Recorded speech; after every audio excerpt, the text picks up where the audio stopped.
వీళ్ళకి ఏది చెప్పినా పర్లేదు, ఏది మాట్లాడినా పర్లేదు, అమరావతి రాజధాని అని చెప్పి వెళ్ళి అబద్ధాలు చెప్పినా మళ్ళీ అక్కడికి వెళ్ళి 3 రాజధానులన్నీ పిచ్చివాగుడు వాగినా కూడా వీళ్ళు నాకు ఎందుకు ఓట్లేదు, అసలు మీరెంత, మీ బ్రతుకులు ఎంత అన్న ఫీలింగ్ అండి.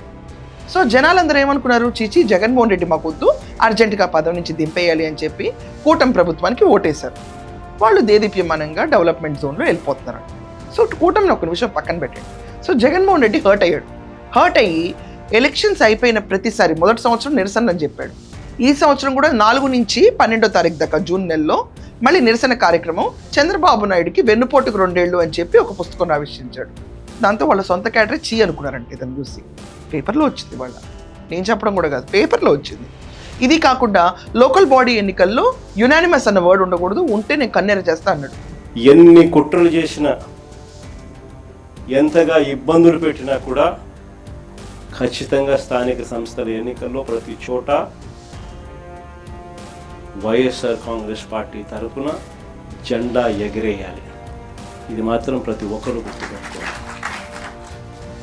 ఎక్కడైనా ఏకగ్రీవం జరిగింది అని అంటే మాత్రం దాన్ని నేను చాలా సీరియస్గా తీసుకుంటాను.